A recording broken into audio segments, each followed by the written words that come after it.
Good evening दोस्तों। स्वागत है हमारे यूट्यूब चैनल में आपका। आज हम लोग वर्ल्ड ज्योग्राफी स्टार्ट करने वाले हैं और वर्ल्ड ज्योग्राफी में जो सबसे पहला टॉपिक हम देखेंगे वो देखेंगे एशिया की मैपिंग। दोस्तों, वर्ल्ड ज्योग्राफी में जितने भी कॉन्टिनेंट हैं या जो भी ओशंस हैं उससे रिलेटेड हर साल या तो करंट से करेक्ट करके या फिर डायरेक्टली कोई, जैसे आपको स्ट्रेट पूछ दिया, जल संधि पूछ दिया, कोई सी पूछ दिया, तो इससे रिलेटेड मतलब इस सी से, कैस्पियन सी से कौन कौन से देश लगते हैं या ब्लैक सी के चारों तरफ कौन कौन से देश हैं, तो इस तरह के क्वेश्चन कई बार हमने एग्जाम्स में देखे हैं। तो यहाँ सबसे पहले वर्ल्ड का सबसे बड़ा कॉन्टिनेंट हम एशिया स्टार्ट करेंगे और इसमें हम एशिया का पॉलिटिकल मैप और फिजिकल मैप दोनों देखेंगे। ठीक है, तो सबसे पहले हम लोग ये देख लेते हैं कि एशिया है। ठीक है, अच्छा, एशिया की कुछ बेसिक बातें अगर मैं बताऊं तो एशिया वर्ल्ड का लार्जेस्ट कॉन्टिनेंट यानी दुनिया का सबसे बड़ा महाद्वीप है। सबसे बड़ा महाद्वीप, सबसे बड़ा कॉन्टिनेंट है। ठीक है, दूसरा पॉइंट, अगर वर्ल्ड के टोटल सरफेस एरिया की बात करें, अर्थ में जो भी सरफेस एरिया है, जैसे कॉन्टिनेंट हो गए, जो लैंड मासेस हो गए, जो ओशियन हो गए, जो सी हो गए, तो अगर मैं टोटल सरफेस एरिया की बात करूं तो टोटल सरफेस एरिया में 8.7% हिस्सा एशिया का है। और ये 8.7% क्या है? Total surface area of earth, total surface area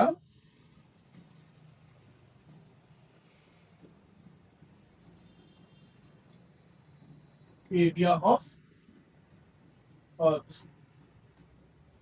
ठीक है, अच्छा, अगर मैं टोटल लैंड मास की बात करूं तो जैसे अर्थ में टोटल जो भी लैंड मास है उस लैंड मास का 30%, लैंड मास का 30% एशिया में मौजूद है। इसके बाद अगर मैं टोटल पॉपुलेशन की बात करूं तो वर्ल्ड पॉपुलेशन की, तो अगर टोटल वर्ल्ड पॉपुलेशन की बात करूं तो लगभग ये 60%। ठीक है, तो सबसे पहले ये बेसिक इंफॉर्मेशन याद रखिए।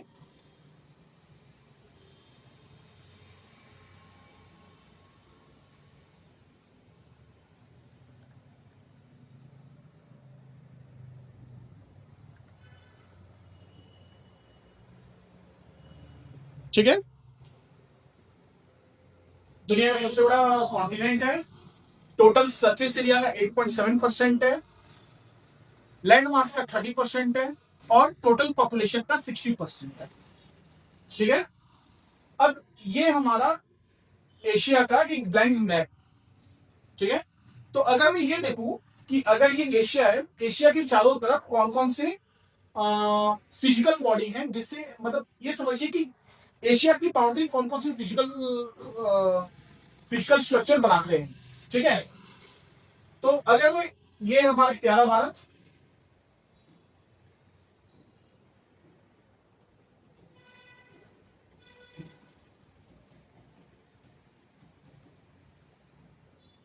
ठीक है,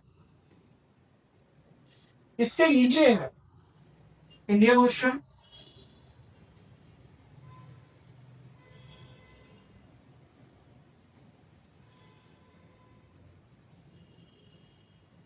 इंडियन ओशन यानी एशिया के साउथ में क्या है? Indian ocean. अगर मैं प्रॉपर इंडिया की बात करूं तो इंडिया के ईस्ट में है बे ऑफ बंगाल, ये हमारा बे ऑफ बंगाल, बंगाल की खाड़ी। इसके वेस्ट में है अरबियन सी,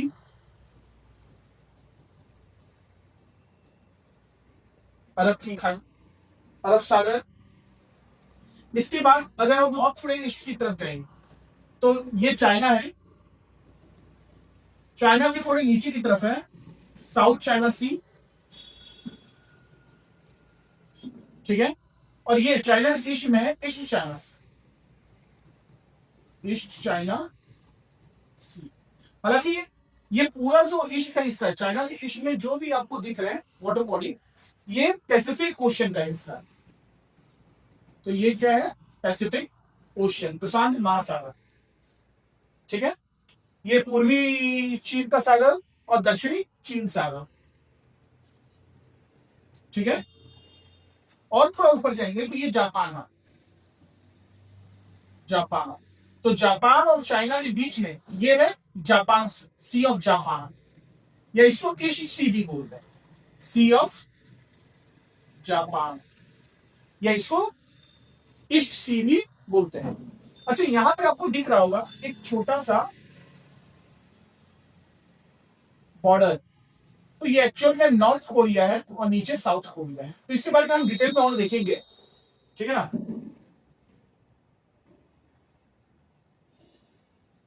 ठीक है,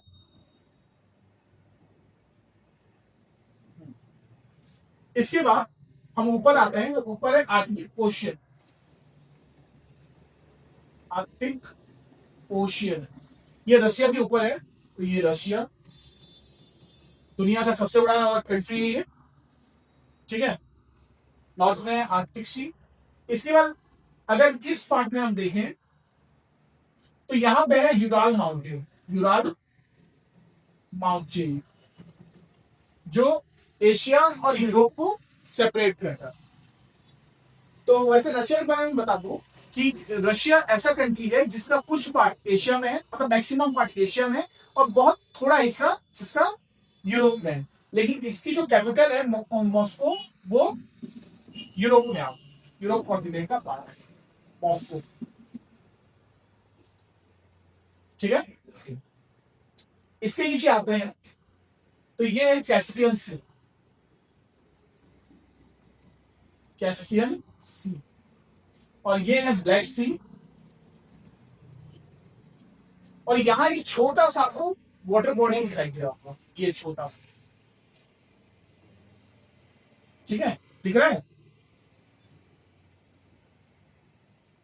ऐसे जो छोटा सा वाटर बॉडी दिख रहा होगा, यह सी ऑफ अजोव, ये सी ऑफ अजोव।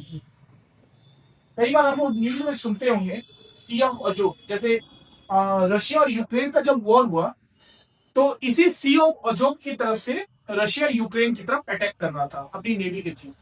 ठीक है, तो ये सी ऑफ अजोव है। ठीक है, इसके नीचे आते हैं तो ये है मेडिटेरेनियन सी, मेडिटेरेनियन सी, भूमध्य सागर। क्या है? भूमध्य सागर, ये भूमध्य सागर,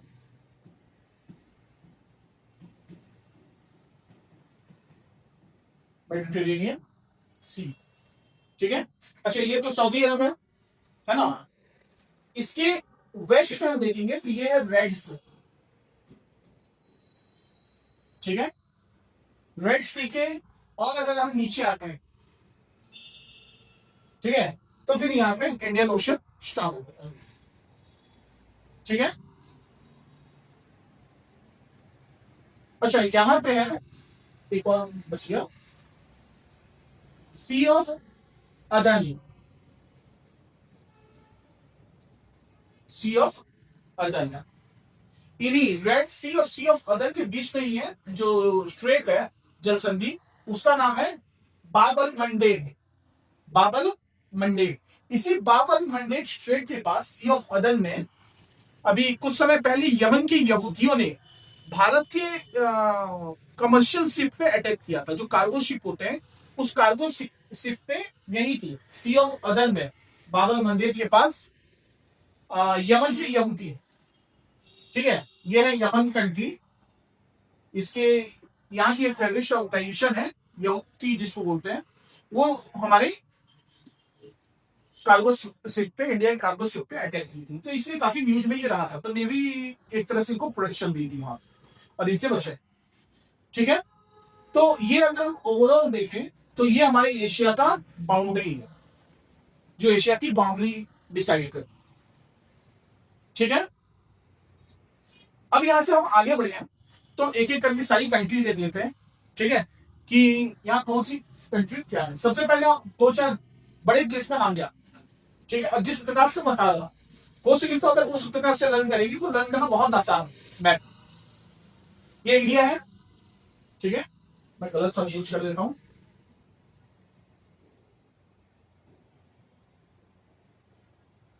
तो ये हमारा प्यारा भारत है। इसके बाद हो गया। इसके बाद अगर भारत के हम थोड़े वेस्ट की तरफ जाते हैं पहले, ठीक है, तो दोस्तों से पहले बेस्ट फ्रेंड्स की बात की जाती है ना। तो कहीं ये हमारा एक तरह से परम मित्र मान सकते हैं आप, ठीक है।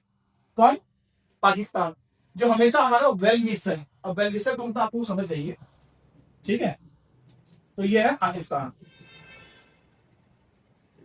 ठीक है। पाकिस्तान का वेस्ट में थोड़ा और जो है, तो ये है अफगानिस्तान। इंडिया की थोड़ी नॉर्थ में जाए तो ये है नेपाल।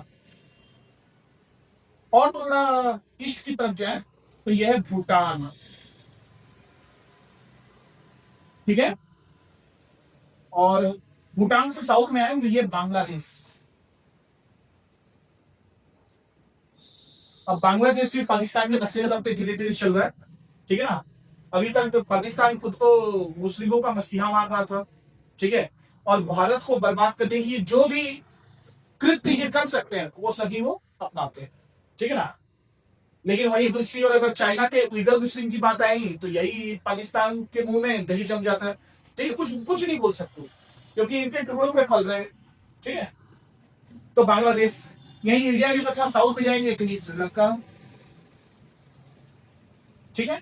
तो ये जो पूरा पार्ट होगा, ये जितनी कंट्री है, इसको हम बोलते हैं इंडियन सब कॉन्टिनेंट। ये साउथ साउथ एशिया का पार्ट है, इसको हम बोलते हैं इंडियन सब कॉन्टिनेंट, ठीक है।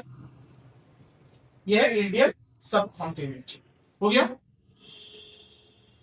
इसके बाद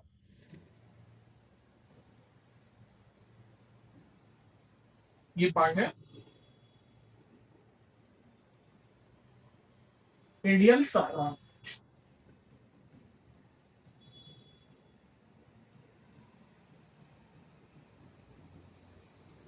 ठीक है।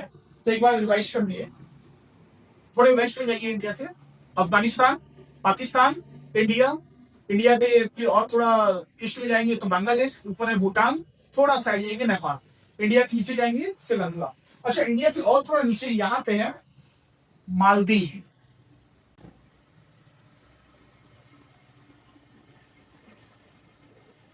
मालदीव, ठीक है। अभी कुछ समय पहले मालदीव में इलेक्शन हुए थे, प्रेसिडेंशियल इलेक्शन। तो वहां पे एक तरह समझिए बॉयकॉट इंडिया जैसे कैंपेन चलाए गए थे, है ना। और ये भी चाइना का यहाँ पे इन्वॉल्वमेंट बहुत ज्यादा रहा इनकी पॉलिटिक्स में, और यहाँ की समझिए कि यहाँ के लोकल नेटिव्स में चाइना ने बहुत ज्यादा फंडिंग किया, जिसकी वजह से जो मालदीव अब तक भारत का सपोर्टर माना जाता था और भारत एक बड़े भाई की तरह मालदीव का हेल्प कर रहा था, वही मालदीव हमें आंख दिखाना शुरू कर दिया था। बाद में इंडिया ने काफी कुछ, इंडिया के पास तो बहुत सारे तरीके हैं। अगर कोई हमारे हमारी सपोर्ट से एक तरह से चल रहा है, जिसे हम सपोर्ट दे रहे हैं, प्रोटेक्शन दे रहे हैं, वो हमें ही आगे दिखाने लगे, तो उसे उसके परिणाम जल्दी भुगतने पड़ते हैं। इंडिया ने अपना सपोर्ट दे दिया, वापस ले लिया। बाद में वहां पे इंफ्रास्ट्रक्चर को लेकर जितनी भी डेवलपमेंट वर्क है वो बहुत ज्यादा अफेक्टेड हो रही है। तो बाद में यही मालदीव के राष्ट्रपति भी भारत आए, और उसके बाद कहीं ना कहीं एक बंद कमरे में सुलह हुआ, और आज यही मालदीव एक फिर हमारा अच्छा पड़ोसी बनकर साथ दे रहा है, ठीक है। तो ये सब इंडियन सब कॉन्टिनेंट हुआ। अगर इससे अब आप ईस्ट की तरफ जाते हैं तो ये होता है Asian country, Asian, ASEAN, Asian nation इसको बोलते हैं, ठीक है। तो अब आते हैं इधर। तो इंडिया का जो नॉर्थ ईस्टर्न स्टेट है, मिजोरम, मणिपुर, नागालैंड, अरुणाचल प्रदेश, तो उसके ईस्ट में है म्यांमार। क्या है?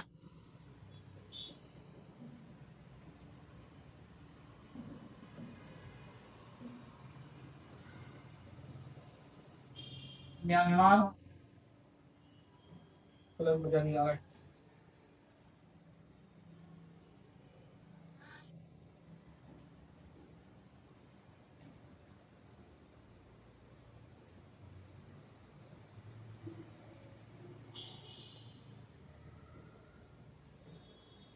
ये है म्यांमार, ठीक है, हमारे ईस्ट में है।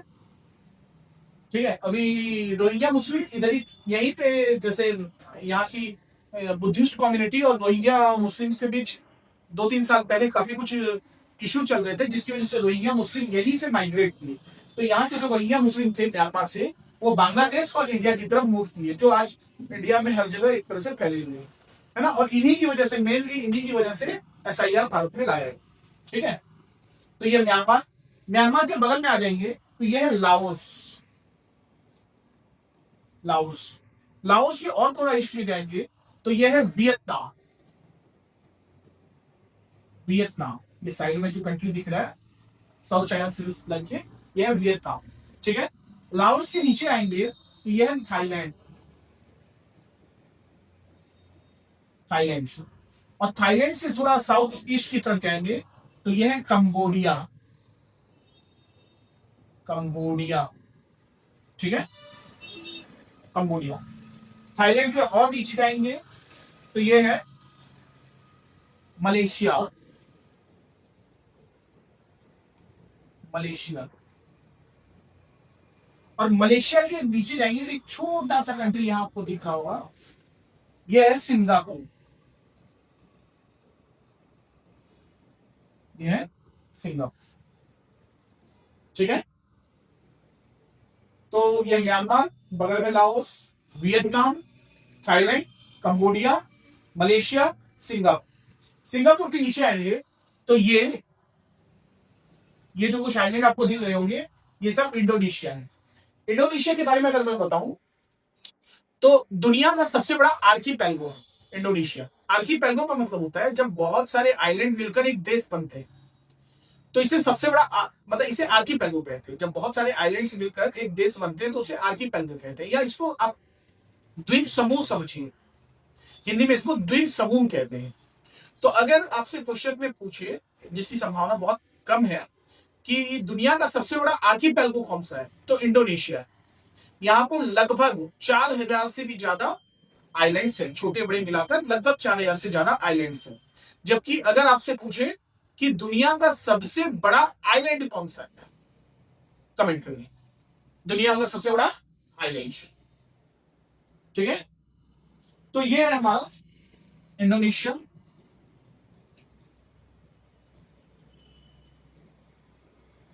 इंडोनेशिया, ठीक है। अच्छा, इंडोनेशिया का मेनली आपको 3 बड़े आइलैंड का नाम याद रखना है। ये सुमात्रा, ये है जावा, ठीक है ना, और काफी सुमात्रा और जावा, क्योंकि यहां से आपके कुछ स्ट्रेट गुजरेंगे जल संधि से, ये दोनों बहुत जरूरी हो जाती है। तो यहाँ पे बोर्नियो, ये जो आइलैंड दिख रहा है ना आपको, ये बोर्नियो, ठीक है ना, बोर्नियो, सुमात्रा, जावा, ठीक है। इसके बाद यहां पे हमको एक छोटा सा कंट्री दिख रहा होगा, ये है आपका ब्रुनेई। ब्रुनेई, ठीक है। यहां से और ऊपर जाएंगे तो ये है फिलीपींस। फिलीपींस, ठीक है। अगर इंडोनेशिया के थोड़ा साइड में हम जाते हैं इसी की तरफ, तो ये है ईस्ट तिमोर। यहाँ पे तिमोर लेस्टे है, और साइड जाएंगे तो ये ईस्ट तिमोर है। ईस्ट तिमोर, जब हम लोग ऑस्ट्रेलियन कॉन्टिनेंट के बारे में पढ़ेंगे तब इसके बारे में और ज्यादा हम डिस्कस करेंगे, ठीक है। तो यह है ईस्ट तिमोर। तो ईस्ट तिमोर को अगर हम छोड़ दें तो ये बाकी सारे जितने भी कंट्री हैं, ये सब कहलाते हैं एशियन नेशन या south east nation. South east nation, ठीक है। तो ये हो गया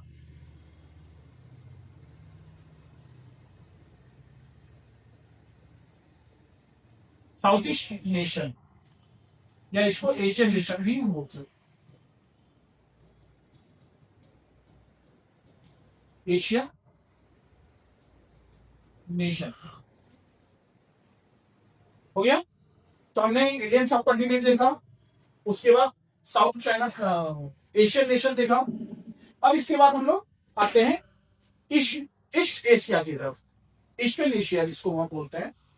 तो ईस्टर्न एशिया में जो सबसे बड़ा कंट्री है वो है चाइना। ठीक है, चाइना के नॉर्थ में जाएंगे तो ये मंगोलिया है। ठीक है, चाइना के ईस्ट में हम जाएंगे तो ये जापान है।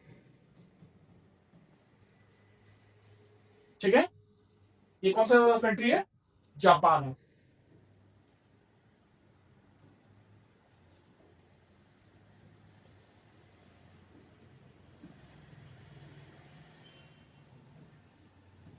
चाइना, मंगोलिया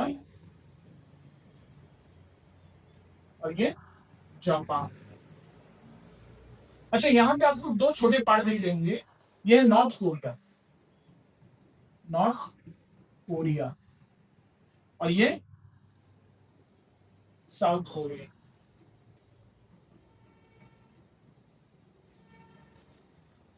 ठीक है ना? नॉर्थ कोरिया का शासक कौन है? किंग, किंग जोंग, है ना? पागल सुल्तान जिसको बोलते हैं एक तरह से। हालांकि हिस्ट्री में पागल सुल्तान किसी और को कहा गया है, लेकिन वर्तमान में अगर मैं ये मानूं तो हालांकि ये डिक्टेटर है, लेकिन एक तरह से इसको पागल सुल्तान कह सकते हैं। ठीक है ना? इसके बाद ये हो गया। हाँ, यहाँ पे आगे ताइवान, जिसके साथ चाइना का डिस्प्यूट चल रहा है, और चाइना इस फिराक में है कि किस तरह से ताइवान को मैं अपने अंदर मर्ज करूं। ठीक है ना? क्योंकि 1997 और 2000 में चाइना ने इसी तरह की, जो वर्तमान में चाइना ताइवान के साथ कर रहा है, आप लोग अगर न्यूज देख रहे होंगे तो आप इससे अवेयर होंगे कि चाइना जिस प्रकार से एग्रेशन करने की कोशिश कर रहा है, कहीं ना कहीं चाइना ये प्रयास कर रहा है कि वो ताइवान को अपने देश में मिला। और ये इसी प्रकार के कार्य ये 1997 और 2000 में भी किया था, हांगकांग और मकाओ को अपने देश में मिला रही। तो 1997 और 2000 में जाकर हांगकांग और मकाओ चाइना का पार्ट बन गए। तो यही पे वो हांगकांग और मकाओ। ठीक है। अच्छा, एक और चीज, ताइवान और चाइना के बीच में आपको ये छोटा सा वाटर बॉडी दिख रहा है? इस वाटर बॉडी को बोलते हैं ताइवान सी। ये जो पानी हुई, ये इसको बोलते हैं ताइवान सी, ताइवान। यहीं पे चाइना ने कुछ समय पहले डिफेंस एक्सरसाइज यहाँ पे किया था, जिसको लेकर ताइवान और चाइना के बीच बहुत हद तक विवाद, मतलब एक तरह से माहौल गर्म हो गया था इस दौरान। ठीक है, तो ये हो गया। इसके बाद हम आगे बढ़ते हैं। ठीक है, अब आते हैं नॉर्थ और सेंट्रल एशिया। तो नॉर्थ में तो अपना कौन सा है? रशिया। और अगर सेंट्रल एशियन कंट्री की बात करें तो रशिया के नीचे आई, है ना? रशिया के नीचे ये जो एक देश आपको दिख रहा है, कौन सा है? कजाकिस्तान। कजाकिस्तान। ठीक है, कजाकिस्तान के नीचे। ठीक है, कजाकिस्तान के नीचे ये कजाकिस्तान। ठीक है, तो एक्चुअली सेंट्रल एशियन कंट्री पांच है: कजाकिस्तान, किर्गिस्तान, तजाकिस्तान, तुर्कमेनिस्तान और उज्बेकिस्तान। तो कौ दो, तो दो, टू एक। तो कजाकिस्तान, किर्गिस्तान, उसके नीचे साइड है किर्गिस्तान। ठीक है, ये यहाँ पे नामकरण कर दिया, साइड का नाम नहीं दे रहा हूं, है ना? इससे आपको प्रॉपरली पता चल पाए।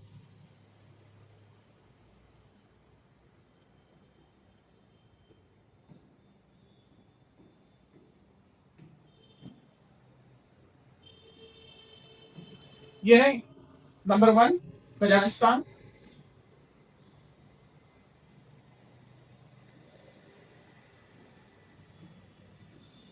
नंबर 2 किर्गिस्तान, फिर number 3 Tajikistan.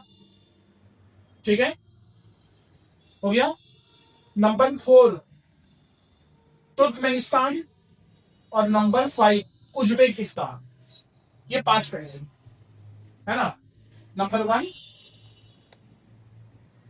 Kazakhstan, number 2 Kyrgyzstan,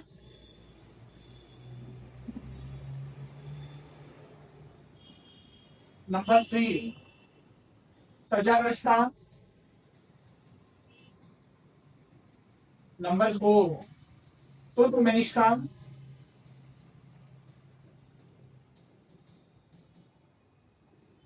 और नंबर 5 उज्बेकिस्तान।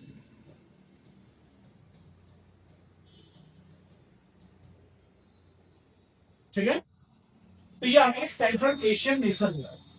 ये जो है ये आपका हो गया सेंट्रल एशिया, इसको सेंट्रल एशिया। ठीक है, तो ये हो गया आपके सेंट्रल एशियन नेशन। ठीक है, Kazakhstan, Kyrgyzstan, Kazakhstan, Turkmenistan, Uzbekistan. ठीक है, इसके बाद और हम इसके वेस्ट पे जाए, है ना, तो यहां पे आपको 3 देश देखने को मिलेंगे। ठीक है, मैं यहाँ पे आपको एक ही करके नाम बताता रहा हूँ। ठीक है, बहुत सारे नाम लिखना संभव नहीं क्योंकि बहुत छोटे हैं, तो इसको हम लोग जब डिटेल में फिजिकल का पढ़ेंगे तो वहां दोबारा देखेंगे। ठीक है, तो ये है जॉर्जिया,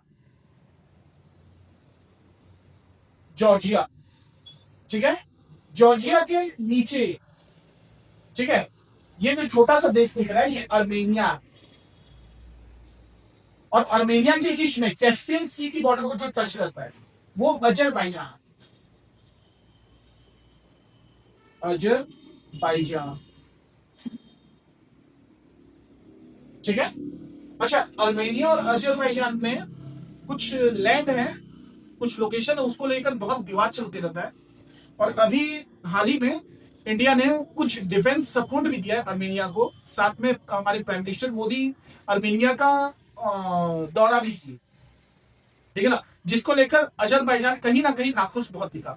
और जब अभी कुछ समय पहले जो ऑपरेशन सिंदूर हुआ, पाकिस्तान ने एक तरह समझिए पाकिस्तान की जो टेररिस्ट है वो इंडिया के अटैक किए, है ना, फिर उसके बाद इंडिया ने ऑपरेशन सिंदूर किया, तो इस दौरान ये समझिए पाकिस्तान को बहुत हद तक सपोर्ट, डिफेंस सपोर्ट अजरबैजान से मिल रहा। ठीक है, तो यहाँ पे अर्मेनिया और अजरबैजान के बीच जो डिस्प्यूटेड लोकेशन है वो है Nagorno Karabakh, Nagorno Karabakh reason. तो कई बार एग्जाम में आपके आपसे इससे रिलेटेड क्वेश्चन पूछता है कि नगोर्नो काराबाख कहाँ पे है। तो ये एक्चुअल में यहाँ के जो रेसिडेंट्स है, यहाँ जो लोग रहते हैं वो अर्मेनियन कल्चर से रिलेटेड है, लेकिन जो नागोर्नो काराबाख है ये अजरबैजान ने अपने कब्जे में ले रखा है। ठीक है, और अर्मेनिया इसके खिलाफ एक तरह समझिए विरोध प्रदर्शन कर रहा है कि इसे नगोर्नो काराबाख को अर्मेनिया को वापस किया जाए। ठीक है, तो अजरबैजान लोकेशन में, इसलिए यहाँ पे आपको एक बहुत छोटा सा येलो पॉइंट दिख रहा होगा, यही है नगोर्नो काराबाख। ठीक है, इसके बाद अगर हम जॉर्जिया, अर्मेनिया और अजरबैजान के ईस्ट में जाए तो यहाँ पे है टर्की, पाकिस्तान का सबसे बड़ा सपोर्टर। ठीक है, टर्की। ठीक है, टर्की के पीछे अगर हम आए तो ये है सीरिया, सीरिया, सीरिया के साउथ ईस्ट में है तो ये है इराक, और उसके ईस्ट में है तो ये है ईरान। ठीक है, जॉर्जिया के वेस्ट में टर्की, टर्की के साउथ में सीरिया, सीरिया के साउथ ईस्ट में इराक, इराक के वेस्ट ईस्ट में ईरान। ठीक है, अब सीरिया के साउथ वेस्ट में आते हैं, तो साउथ वेस्ट में इसके आ गए लेबनान है, थोड़ा अलग तरह से लिख रहा हूं,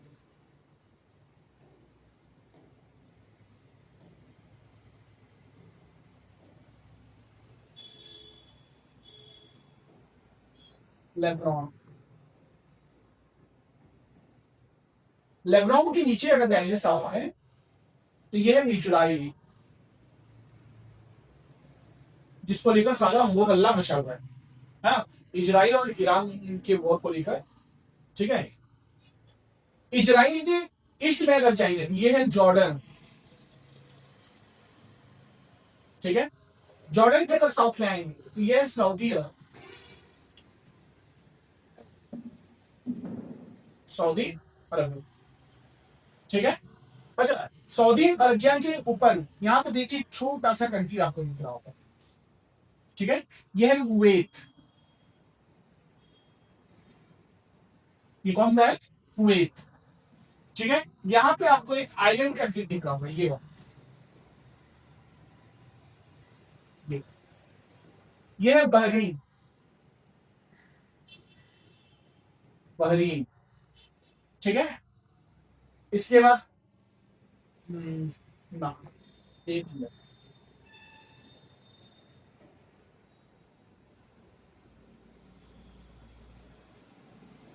ये जो बहुत छोटा सा आपको दिख रहा होगा, ये बहरीन, और इसके साइड में थोड़ा बड़ा आइलैंड की तरफ दिख रहा होगा, ये कतर है, ये यूएई, ये ओमान, ये यमन, ठीक है। तो अगर मैं ये कहूं कि कौन सा अरबी कंट्री इंडिया के सबसे करीब है, तो वो है ओमान। अगर इंडिया से हम निकलते हैं तो सबसे पहले हमें पड़ेगा, हमारे करीब पड़ेगा ओमान, ठीक है। तो एक बार और मैं घुमा रहा था आपको, हो सके तो रिकॉल करने की कोशिश करिएगा, ठीक है। इंडिया को फोकस करिए। इंडिया के साइड में जो दो पड़ोसी हैं, ठीक है, एक के साथ हमारे काफी अच्छे रिलेशन है, अफगानिस्तान, और पाकिस्तान के साथ कैसा रिलेशन है ये आप सबको मालूम है। तो सबसे मतलब इंडिया के थोड़े वेस्ट में जाएंगे तो अफगानिस्तान, पाकिस्तान, इंडिया, नेपाल, भूटान, नीचे आ जाएंगे बांग्लादेश, और नीचे जाएंगे तो श्रीलंका, श्रीलंका की साइड में जाएंगे तो मालदीव।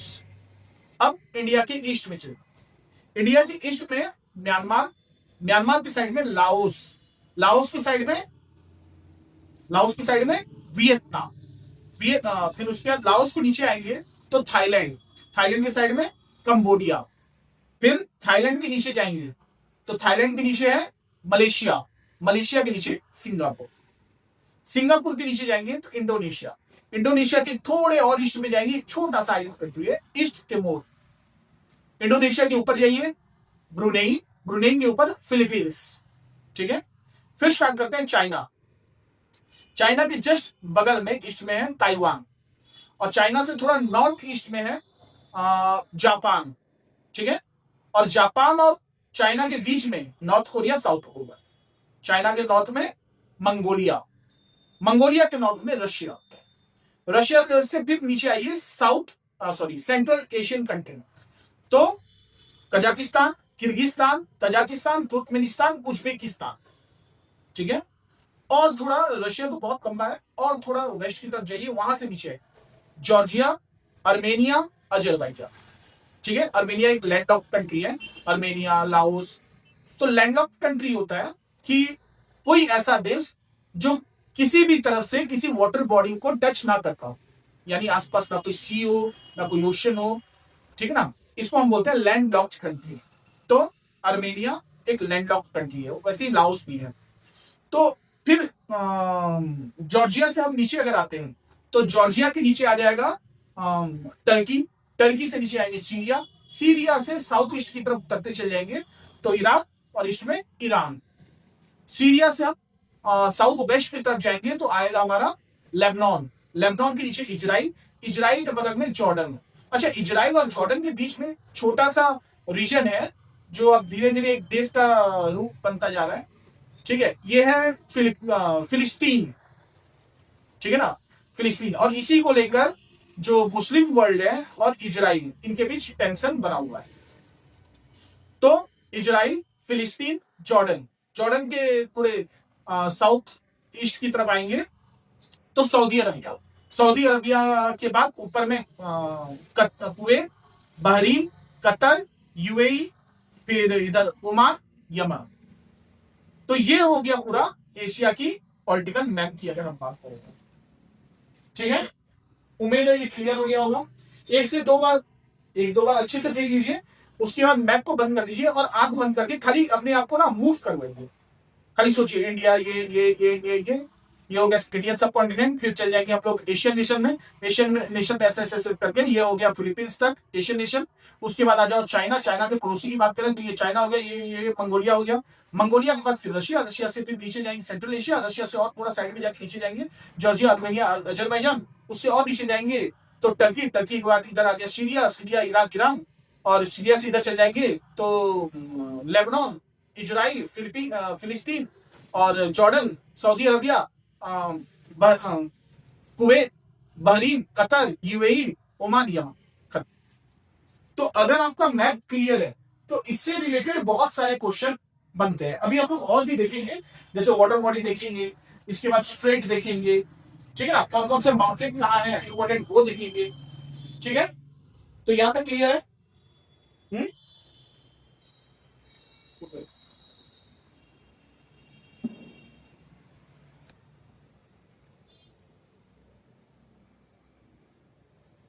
तो इसके बाद हम लोग आते हैं एशिया के फिजिकल मैप में, ठीक है। तो एशिया का अगर फिजिकल मैप की बात करें, ठीक है,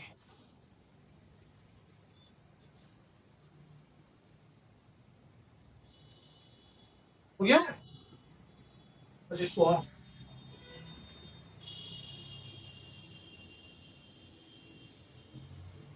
ठीक है। तो सबसे पहले लेते हैं इंडिया, इंडियन सब कॉन्टिनेंट, ठीक है। तो यहाँ जैसे कि मैंने बताया था अफगानिस्तान, पाकिस्तान, इंडिया, नेपाल, भूटान, ये बांग्लादेश, नीचे आया श्रीलंका और ये आ गया मालदीव, ठीक है। तो ये रीजन है अरेबियन सी। इंडिया के वेस्ट में अरेबियन सी, इंडिया के ईस्ट में बे ऑफ बंगाल, ठीक है। इंडिया के नॉर्थ में है हिमालय माउंटेन, हो गया। इंडिया का नॉर्थ हो गया है Himalaya mountain, Arabian sea, bay of Bengal और ये है हिमालय माउंटेन, ठीक। अच्छा, इसके बाद थोड़ा ईस्ट की तरफ अगर हम जाए, है ना, तो यहाँ पे अच्छा इससे बारे में इंडिया में तो हम डिटेल जब इंडिया की ज्योग्राफी पढ़ेंगे तो वहाँ एक एक करके सारी चीजें हम देखेंगे, कौन कौन से रिवर है, कौन कौन से माउंटेन है, कहाँ क्या है ना। तो हम सीधे आते हैं कहाँ, एशियन में, एशियन नेशन में, ठीक है। अच्छा एशियन नेशन की बात करूं तो यहाँ पे म्यांमार और इंडिया का ये रहा हमारा बॉर्डर बन रहा है, दिख रहा है। अच्छा यहां से एक रिवर जा रही है, इस रिवर का नाम है सैलविन रिवर, जाके अंडमान सी में गिर रही है। यह है सैलविन रिवर, सैलविन रिवर, ठीक है। यहाँ पे आपको एक और रिवर आती है दिख रही होगी उसी के साइड में पैरेलल, यह है मेकॉन्ग रिवर। ये कौन सा है, यह है मेकॉन्ग रिवर, मेकॉन्ग रिवर। अच्छा अगर सैलविन रिवर की मैं बात करूं तो सैलविन रिवर चाइना में, चाइना से निकलती है और चाइना और म्यांमार से पास होते हुए कुछ दूरी तक ये थाईलैंड और म्यांमार के बीच की बॉर्डर नहीं बनाती, बहुत कुछ समझिए। तो म्यांमार और थाईलैंड के बीच बॉर्डर बना दिए सैलविन रिवर, ठीक है। और उसके बाद अंडमान सी में जाकर ये गिर जाते हैं। उसके बाद उसी के पैरेलल है एक और रिवर आई है मेकॉन्ग रिवर, ठीक है। ये मेकॉन्ग रिवर जो है ये एशियन नेशन के लिए बहुत इंपॉर्टेंट रिवर है और इसको लेकर समझिए बहुत ज्यादा डिस्प्यूट चल रहा है कि कौन कितना पानी का इस्तेमाल करेगा। तो कहीं ना कहीं ऐसा समझिए कि किसी भी रिवर में जो कंट्री सबसे ऊपर रहता है उसी का उस पर कंट्रोल रहता है। यानी इस मेकॉन्ग रिवर पे अल्टीमेट कंट्रोल किसका हो जाएगा, चाइना। क्यों, क्योंकि चाइना से ये निकल रहा है। तो कहीं ना कहीं नीचे की जो भी कंट्री है वो चाइना से ना खुश है, ठीक है। तो चाइना से निकल रहा है, चाइना से निकलने के बाद थोड़ा म्यांमार में और म्यांमार के बाद लाओस, लाओस के बाद वो एंटर करता है कंबोडिया में, ठीक है। और लाओस और थाईलैंड के बीच कुछ दूरी तक ये बॉर्डर बनाता है यहां पर, ठीक है। तो लाओस, थाईलैंड, ठीक है ना, और थाईलैंड के बाद आ जाता है कंबोडिया और कंबोडिया से फिर चल जाता है ये कुछ इससे उसके वियतनाम में भी आते हैं और उसके बाद ये आ जाता है आपका थाईलैंड, गल्फ ऑफ थाईलैंड, यानी साउथ चाइना सी में आके मर्ज हो जाता। ठीक है। इसके बाद अगर मैं बात करूं तो जैसा कि मैंने बताया था कि यहाँ पे इंडोनेशिया है सबसे बड़ा आर्किपेलगो। इसके तीन बड़े आइलैंड्स हैं, सुमात्रा, जावा और बोर्नियो। अब सिंपल में ये याद रखिए बीडी, यानी ब्रुनेई एक कंट्री है, उसके बगल में जो आइलैंड मिलेगा कौन सा मिलेगा, बोर्नियो मिलेगा। ठीक है, समझ में आया। ठीक है, ब्रुनेई, बोर्नियो। ठीक है, और नीचे क्या हो गया, जावा, इधर सुमात्रा। तो अगर किसी कार्गो को अरबी अरबियन सी से बे ऑफ बंगाल होते हुए अगर चाइना जाना है तो ध्यान समझिए कैसे जाए। तो ये अरबियन सी से श्रीलंका के पास आता है और यहाँ पे पाक स्ट्रेट, ठीक है, पाक स्ट्रेट से क्रॉस करता हुआ यहाँ पे है पाक स्ट्रेट, इंडिया और श्रीलंका के बीच, इनके बीच क्रॉस करता हुआ अंडमान अंडमान सी से होता हुआ यहाँ पे एंड है। ठीक है, सिंगापुर और इंडोनेशिया के बीच में यहां पे है स्ट्रेट ऑफ मलक्का, इस रीजन में है स्ट्रेट ऑफ मलक्का। ठीक है, स्ट्रेट ऑफ मलक्का। तो स्ट्रेट ऑफ मलक्का जो है वो अंडमान सी को साउथ चाइना सी से जोड़ता है। ठीक है, या इसको आप गल्फ ऑफ थाईलैंड से लगिए, साउथ चाइना सी तो यहाँ पे गल्फ ऑफ थाईलैंड से जोड़ता है। ठीक है, वहीं पे अगर थोड़ी नीचे की बात करें तो ये जो इंडियन ओशन का ये वाला पार्ट है ना, एक तरह से सुमात्रा आइलैंड और जावा आइलैंड को सेपरेट करने वाला जो स्ट्रेट है, ठीक है, ये कहलाता है सुंडा स्ट्रेट। यहां कौन सा है, सुंडा स्ट्रेट। ठीक है, सुमात्रा और जावा आइलैंड के बीच में सुंडा स्ट्रेट। ठीक है, तो ये जो लोकेशन है अंडमान निकोबार वाला लोकेशन है, ये बहुत स्ट्रेटेजिक लोकेशन है। इसलिए इंडियन गवर्नमेंट रिसेंटली इस लोकेशन पे अपनी नेवी बेस डेवलप कर रही है, मॉडर्न नेवी बेस। और यहाँ पे समझिए इंडिया के तीनों फोर्स का एक तरह से बेस कमांड होगा, जहां से वो इस लोकेशन को मॉनिटर कर सकेगी और अपने कंट्रोल में रख पाए, क्योंकि चाइना की जो पॉलिसी है वो इंडिया को घेरने की है। ठीक है ना, तो जैसे अलग अलग कंट्री के वो पोर्ट एक तरह से लीज पे ले रहा है और इंडिया को घेरने का प्रयास कर रहा है, तो उस मामलों में अगर हम देखें तो अंडमान निकोबार में जो भी ट्राई सर्विस बेस बन रहा है वो बहुत हद तक स्ट्रेटेजिकली इंपॉर्टेंट हो जाता है और एक तरह से स्टेट ऑफ मलक्का को कंट्रोल करने का एक इनडायरेक्ट तरीका है। ठीक है, यहां से हम आगे बढ़ेंगे तो थाईलैंड के नीचे आपको दिख रहा होगा gulf of Thailand, gulf of Thailand. तो ये हो गया गल्फ ऑफ थाईलैंड। यहां से हम आगे बढ़ेंगे तो ये हो गया साउथ चाइना, चाइना के साउथ में साउथ चाइना सी। ठीक है, दिख रहा है।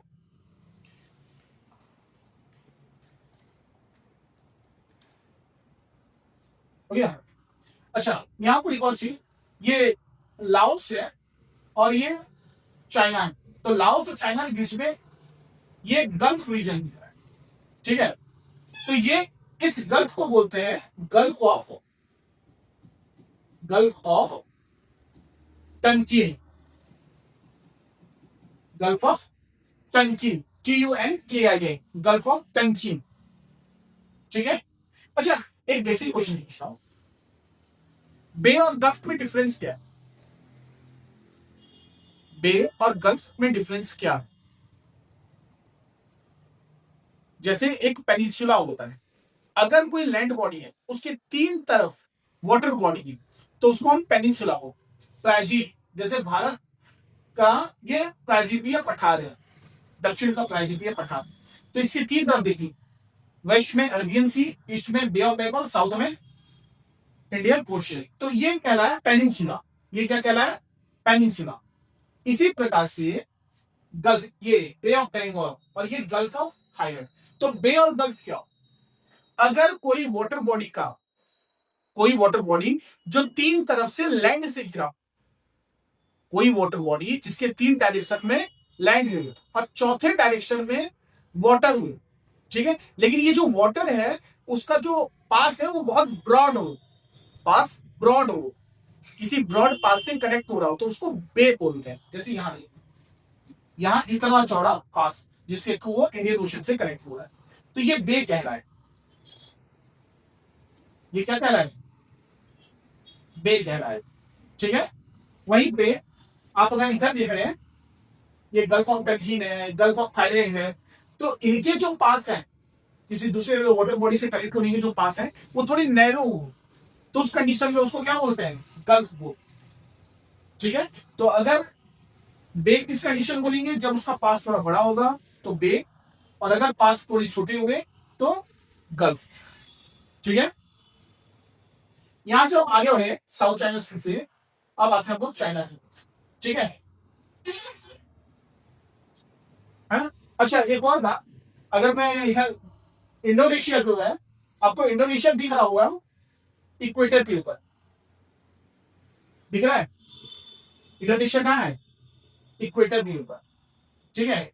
तो ऐसा समझिए इंडोनेशिया इकलौता ऐसा देश है जो इक्वेटर के ऊपर है, एशियन कंट्री है ना। यहाँ पे कुछ हद तक आपको मालदीव्स भी देखने को मिल रहा होगा हल्का, ठीक है। आगे बढ़े, तो ये हो, तो ये आपका एशियन रीजन होगा, है ना। यहाँ पे आपको मेनली 2 स्टेट याद रख रहे हैं और कुछ गल्फ याद है, ठीक है। पहला आता है स्टेट ऑफ मलक्का, दूसरा स्टेट ऑफ सुंदा, ठीक है। स्टेट ऑफ मलक्का की बात करें तो सिंगापुर और इंडोनेशिया के बीच में है। स्टेट ऑफ सुंदा की बात करें तो सुमात्रा और जावा आइलैंड्स के बीच है, ठीक है। इसके अलावा गल्फ ऑफ थाईलैंड, थाईलैंड के बीच है। गल्फ ऑफ टंकीन, लाओस, वियतनाम और चाइना के बीच का रीजन, ठीक है। इसके बाद अगला,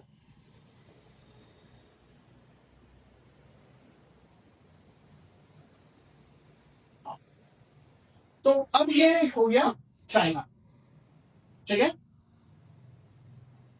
ये कौन सा है? चाइना, दुनिया का 3rd लार्जेस्ट कंट्री, ठीक है। तो चाइना के थोड़े साउथ में हम देखें तो ये है साउथ चाइना सी। चाइना के साउथ में क्या है? साउथ चाइना सी। चाइना के ईस्ट में क्या है? ईस्ट चाइना सी, ठीक है। और चाइना और कोरिया के बीच में जो रीजन आपको दिख रहा होगा ये है येलो सी, ठीक है। तो लाइन से आपको 3 सी याद रख रहे हैं, येलो सी, east China sea, south China सी, ठीक है। ये तो टर्की है, गल्फ ऑफ टर्की,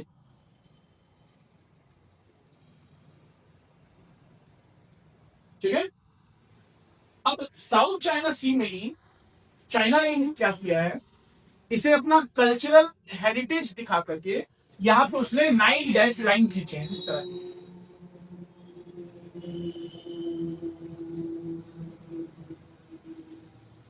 इस तरह के 9 डैश लाइन खींचे। और चाइना का ये मानना है या चाइना ये क्लेम करता है कि ये जो 9 डैश लाइन के बीच का जो रीजन, इस रीजन पे चाइना का पूरा कंट्रोल है ना, और उसका हक बनता है। यानी यहाँ जो भी रिसोर्सेस होंगे, जो भी आइलैंड्स होंगे, सब कुछ इनके कंट्रोल में होना चाहिए, है? और इसी को लेकर फिलीपींस, वियतनाम, है ना, कुछ हद तक इंडोनेशिया, उसके साथ कहीं ना कहीं एक टेंशन का माहौल हमेशा बना रहे। और इसीलिए इंडोनेशिया रिसेंट में इंडिया से ब्रह्मोस मिसाइल खरीदा है। और इसके अलावा इंडिया के जो लाइट एयरक्राफ्ट है, एयरक्राफ्ट बोल रहा हूँ, फाइटर जेट है, कौन सी है? Light combat fighter jet, comment करिए। तो ये दोनों खरीदने की बात मतलब लगभग लगभग समझिए फाइनल हो चुकी, ठीक है। कौन? इंडोनेशियन साहब। तो कहीं ना कहीं इंडिया चाइना को एक तरह से टैकल करने के लिए या उलझाने के लिए चाइना के जो भी पड़ोसी देश है उनके साथ भारत अपना रिलेशनशिप बिल्ड कर रहा है। इसलिए जो भी एशियन नेशन की समिट होती है वहां पे इंडिया जरूर मौजूद रहता है और इन देशों के साथ इंडिया अपने रिलेशन काफी डेवलप कर रहा है और कहीं ना कहीं इनको डिफेंस सपोर्ट भी इनडायरेक्टली दे रहा है, ठीक है। इसके बाद ये साउथ चाइना सी हो गया। यहाँ पे चाइना और ताइवान के बीच में है सी ऑफ ताइवान सी, ताइवान सी, है ना। और ऊपर जाएंगे तो ईस्ट चाइना सी, थोड़ा और ऊपर जाएंगे तो येलो सी, ठीक है ना। और फिर हम इसके अंदर हम थोड़ा और ऊपर जाते हैं तो पोहाई बे, ये जो रीजन आपको छोटा सा दिखा होगा, ये है पोहाई बे, पोहाई बे, ठीक है, समझ में आए। इसके बाद हम येलो सी और ये कोरियन पेनिनसुला की बात करें तो उसके ईस्ट में हम जाएंगे थोड़े, यानी कोरिया और जापान के बीच में सी ऑफ जापान आपको देखने को मिलेगा, ठीक है। तो सबसे पहले बताता हूं, ताइवान अभी तक इंडिपेंडेंट नेशन की तरह वर्क कर रहा है। वहीं पे जापान की बात करें तो जापान में आप 4 आइलैंड याद रखिएगा। जापान में मेनली 4 आइलैंड है, ठीक है। Hokkaido, Hokkaido, Honshu, Shikoku, Shikoku और क्यूशू, ये 4 important island Japan, Hokkaido, Honshu, Shikoku और क्यूशू।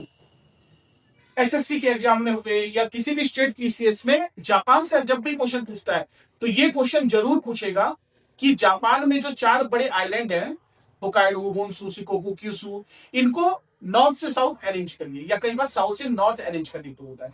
तो साउथ से नॉर्थ होगा तो क्यूशू, शिकोकू, होन्शु, होकाइडो है, और नॉर्थ से साउथ जाएंगे तो होकाइडो, होन्शु, शिकोकू, क्यूशू, ठीक है।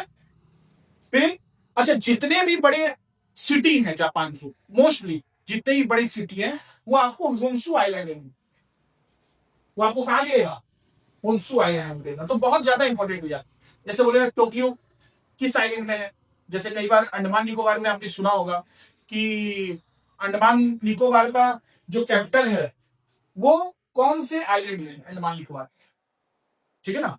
तो इस तरह क्वेश्चन पूछा जा रहा है, तो जापान का जो कैपिटल है वो जापान के किस आइलैंड में, ठीक है।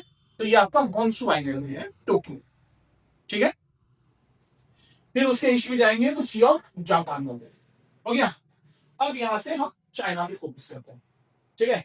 तो चाइना की बात करें तो चाइना के नॉर्थ में अगर हम जाएंगे, ठीक है, तो ये है अतका अल्ताई माउंटेन, ये चाइना और मंगोलिया के बॉर्डर पे अल्ताई माउंटेन, ठीक है।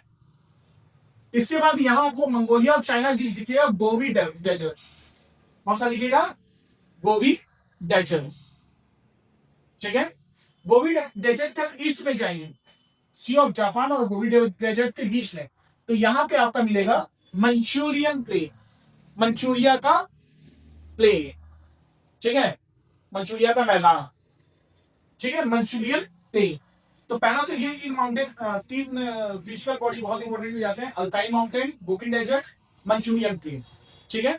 आजकल क्या हो रहा है, जैसे बीपीएससी के एग्जाम में मैंने 1-2 बार देखा है कि वहां पे कोई माउंटेन दे रहा है, जैसे लास्ट टाइम रशिया ने 4 माउंटेन दिया था, रशिया ने 4 माउंटेन को बोला कि नॉर्थ से साउथ की तरफ अरेंज करें, ठीक है।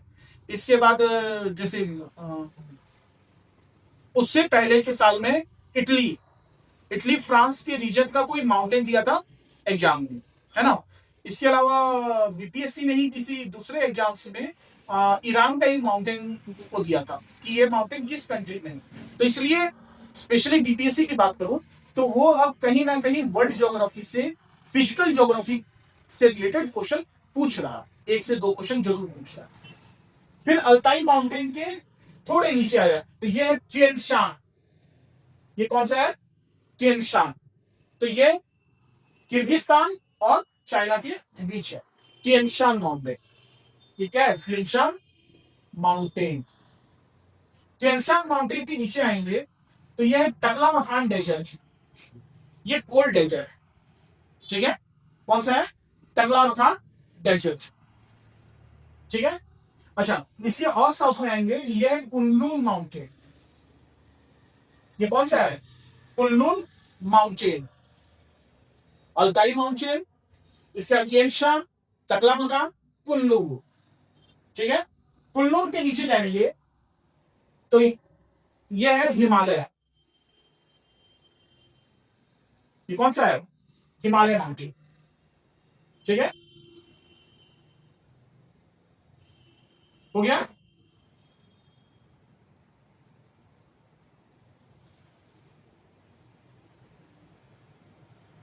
हो गया। अच्छा, इसके बाद थोड़ा और आगे बढ़ते हैं हम लोग।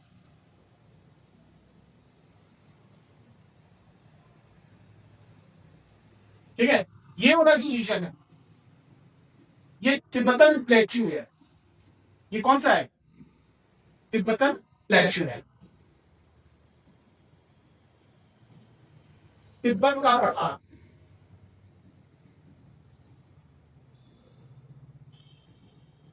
ये तिब्बतन प्लेट्यू है।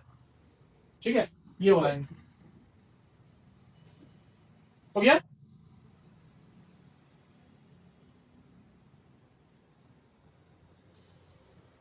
ठीक है, इसके बाद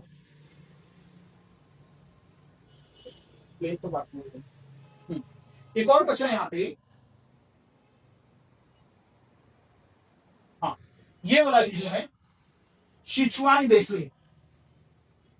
ये जो रीजन है ये है सिचुआन बेसिन। ठीक है, सिचुआन बेसिन। ठीक है, अच्छा, ये सिचुआन बेसिन हो गया। अब यहाँ पे कुछ इंपोर्टेंट हम लोग रिवर देखेंगे। जैसे ये रिवर आ गया, ये कौन सा है? येलो रिवर, जाके येलो सी में मर्ज होगा। तो ये हो गया येलो रिवर। ठीक है, अच्छा अच्छा, येलो रिवर ये यहाँ पे जो आपको कर्व दिख रहे हैं इस पार्ट में आपका आ जाएगा, ये वाला रीजन आपका हो जाएगा लोएस्ट प्लेन। लोएस्ट प्लेन, ठीक है ना? ये कौन सा हो जाएगा?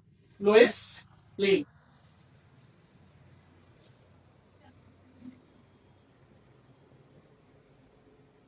तो ये लोएस्ट प्लेन, ठीक है, हो गया।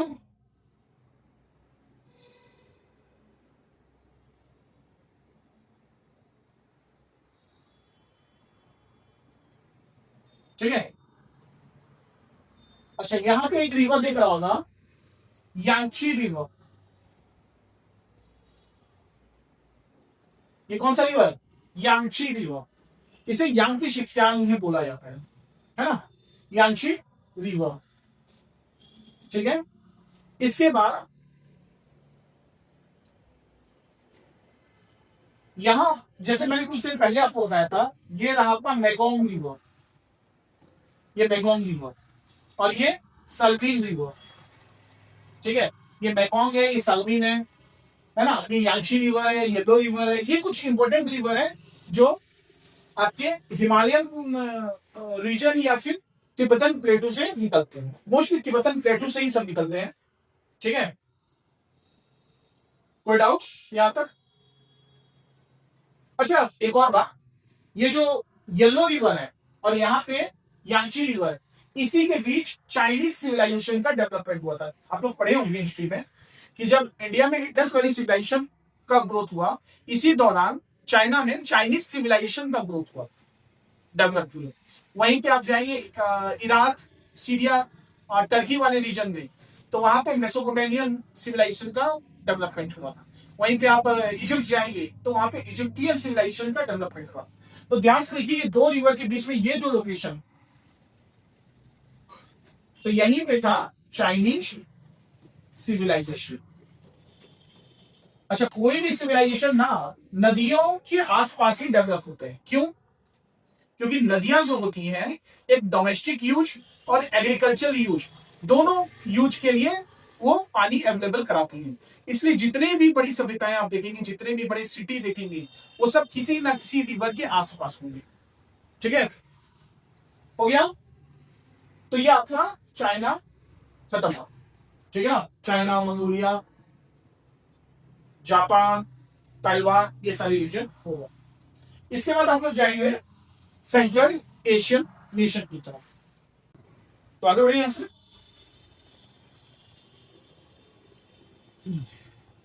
अब आते हैं लोग, ये हो गया रशिया। तो रशिया को हम यूरोप में देखेंगे, है ना।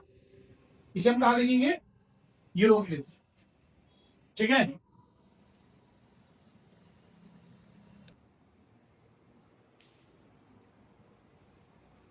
ठीक है। तो अब आगे बढ़ते हैं, सेंट्रल एशियन कंट्री को बात करते हैं।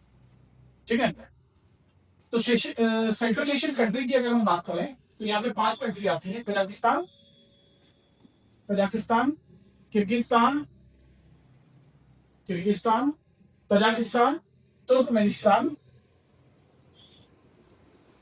और उज्बेकिस्तान।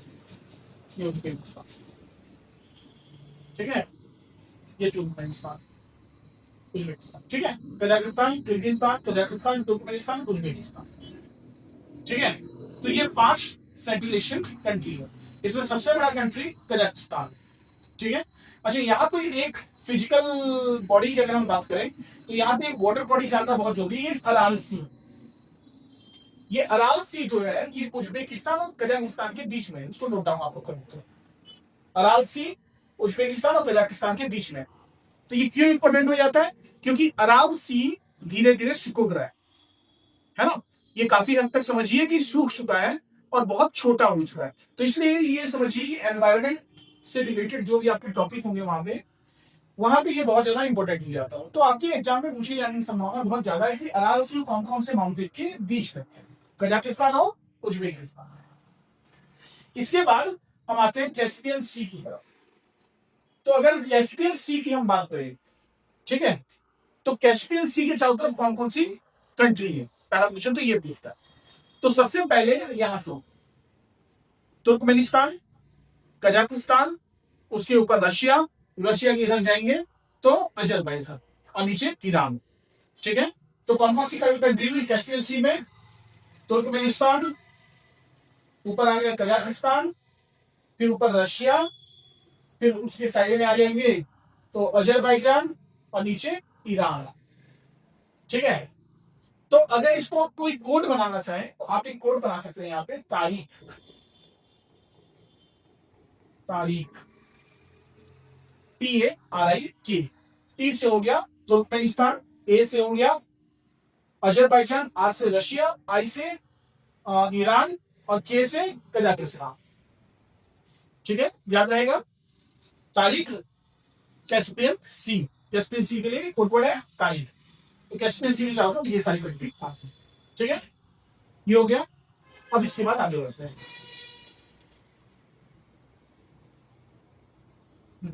और कुछ नहीं है यहाँ पे। अच्छा एक और है वोल्गा रिवर, है ना। जब हम रशिया को डिटेल में पढ़ेंगे तब वहां जानेंगे कि वोल्गा रिवर आगे कैस्पियन सी में बचो। ठीक है ना। नेक्स्ट आते हैं आपको सेंट्रल वेस्ट और वेस्ट एशियन लाइन। ठीक है, तो ये रहा कैस्पियन सी, ऑलरेडी इस पे हमने डिस्कस कर लिया अभी। ठीक है, कैस्पियन सी हो गया, इसके हमने कोड वर्ड देखा तारीख, तारीख, तुर्कमेनिस्तान, अजरबैजान, रशिया, ईरान और कजाकिस्तान। फिर थोड़ा और इधर आते हैं तो रशिया की जीता है जॉर्जिया, अजरबैजान, अर्मेनिया। इसके बारे में मुझे बताया था। यहाँ पे काराबाख रीजन जो इन दोनों के बीच बहुत डिस्प्यूटेड लैंड है। ठीक है ना। इसके बाद हम आते हैं ब्लैक सी की तरफ। ठीक है ना। तो ब्लैक सी जो है वो एशिया से नॉर्थ वेस्ट में। ठीक है ना। अगर ब्लैक सी की हम बात करें तो यहां से एक कोड याद रखिएगा। जैसे पहले देख लेते हैं कौन कौन सी कंट्री है। पहला है टर्की, फिर ऊपर जाएंगे तो जॉर्जिया, जॉर्जिया के ऊपर रशिया, रशिया के बगल में यूक्रेन, यूक्रेन के बगल में रोमानिया, रोमानिया के बगल में Bulgaria. Turkey, Georgia, Russia, Ukraine, Romania, Bulgaria. ठीक है, तो अगर इनको हम यूज करें तो कोड बनेगा ग्रेट रब। ठीक है, ग्रेट रब। जी से होगा जॉर्जिया, आर से रशिया, टी से टर्की, आर से रोमेनिया, फिर यू से यूक्रेन, बी से बुल्गारिया। तो अगर हमें एशिया की बात कर रहा है कि ब्लैक सी से कौन कौन सी कंट्री टच करती है, तो वो ग्रेट है, GRT। ये हो गया एशिया। जब यूरोप की बात करेगा कि यूरोप कॉन्टिनेंट में कौन कौन सी कंट्री ब्लैक सी को टच करती है, तो वो रशिया, रोमेनिया, यूक्रेन और बुल्गारिया। ठीक है। अच्छा, यहाँ पे एक और बात जानना जरूरी है आप लोग को कि ये है मेडिटेरेनियन सी। अब यहाँ जो बता दू ना, ये समझिए, अब जो बताने वाला हूँ यूपीएससी के क्वेश्चन आते हैं वहां से। तो अगर यूपीएससी के क्वेश्चन आते हैं तो कहीं ना कहीं स्टेट टीसीएस में भी, जैसे यूपीपीएससी होने वाला है दिसंबर में, और बीपीएससी के लिए एग्जाम होने वाले हैं शायद नवंबर दिसंबर में, तो ये मान लीजिए चलिए कि वहां भी ये सारे क्वेश्चन पूछे जाने की संभावना बहुत ज्यादा है। ठीक है। तो ये है मान लीजिए ये मेडिटेरेनियन सी। तो अगर इंडिया में जैसे कोई नौसैनिक नौसेना अभ्यास हो रही है, नेवी एक्सरसाइज हो रही है, नेवल एक्सरसाइज, और रशिया की किसी शिप को वहां जाना है, ठीक है, नेवल शिप को इंडिया नेवल एक्सरसाइज पार्टिसिपेट करने जाना है, तो कैसे जाएगा, ध्यान समझिए। तो ये है सी ऑफ अजोव, ये जो दिख रहा है सी ऑफ अजोव है।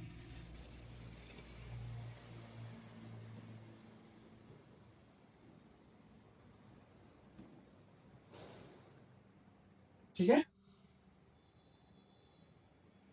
तो यहां लेते हैं ये अजोव सी, अजोव सी। तो अजोव सी और ये है ब्लैक सी। तो इनके बीच जो जेडब्ल्यू बनते यहाँ पे, या स्ट्रेट बोले तो ये कर्च स्ट्रेट। कौन सा है? कर्च स्ट्रेट। ठीक है। फिर उसके बाद अब जो भी नेवल शिप है वो अजोव सी से कहा जाएगा, कर्च स्ट्रेट होते हुए ब्लैक सी आ गया। हालांकि ब्लैक सी यहाँ भी रशिया का पार्ट है, यहाँ आ गया।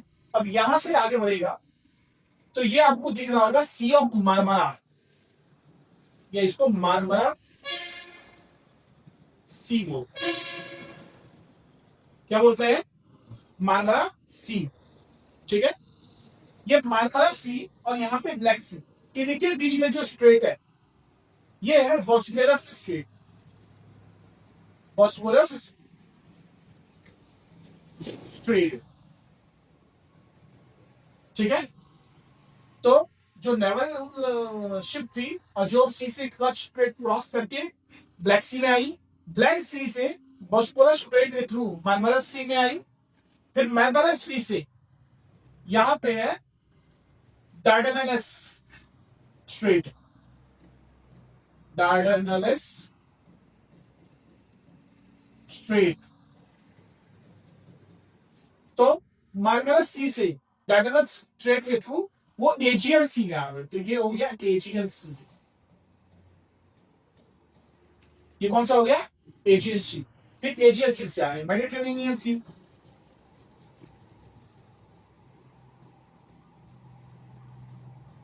ठीक है।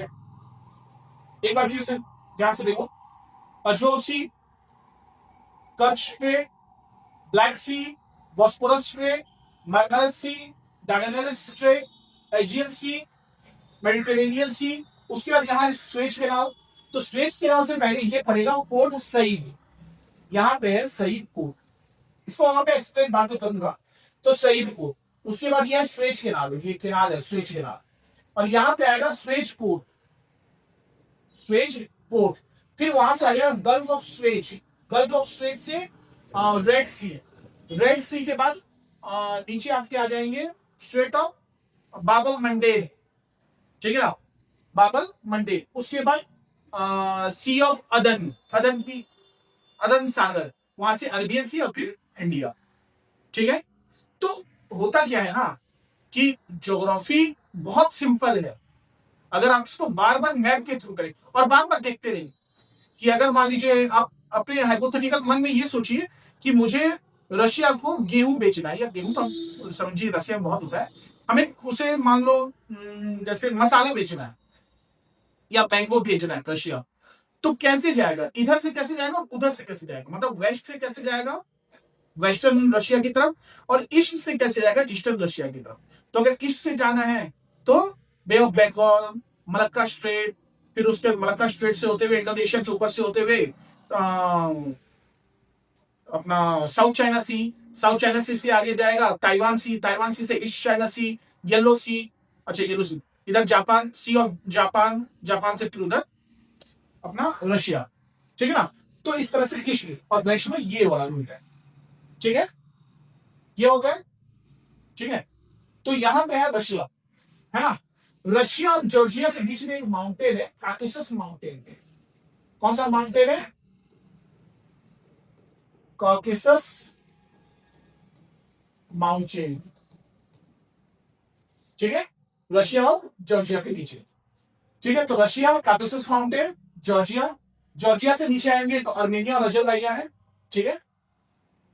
अच्छा, जॉर्जिया से थोड़ा साउथ ईस्ट साउथ वेस्ट की तरफ आएगी तो आगे टर्की, ठीक है।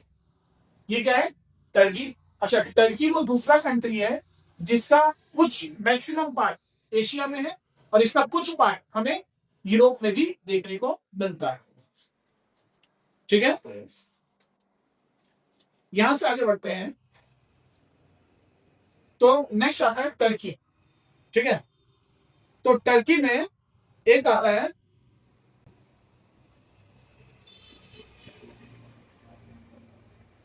एक आता है कोरोगु माउंटेन, कोरोगु माउंटेन, ये यहां है कोरोगु माउंटेन। एक आता है टॉरस माउंटेन, ये कौन सा माउंटेन है, टॉरस,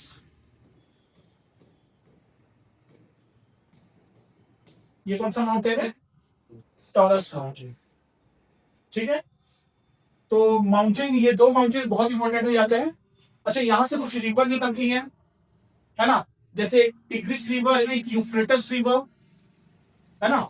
अच्छा हाँ, टर्की में एक लेक भी है बहुत इंपॉर्टेंट, लेक वांग, है ना। लेक वांग, जब हम लोग दुनिया के मतलब वर्ल्ड के इंपॉर्टेंट लेक्स के बारे में अलग से इस वीडियो में हम डिस्कस करेंगे, तब वहां पे मैं अलग से इसके बारे में डिटेल बताऊंगा।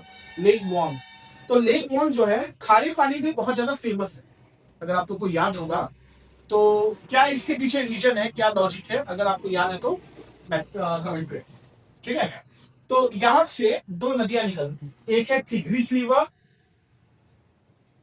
ये बगदाद से होकर जाता है इराक का और जाके पर्शियन गल्फ में मर्ज हो जाता है, और यही पास से एक और रिवर निकलती है, Euphrates river,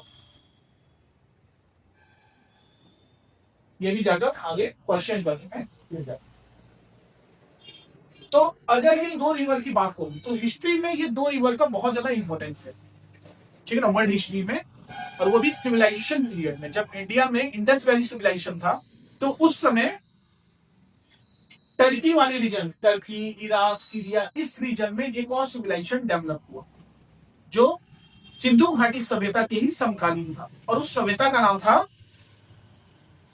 Mesopotamian civilisation, Mesopotamian civilisation,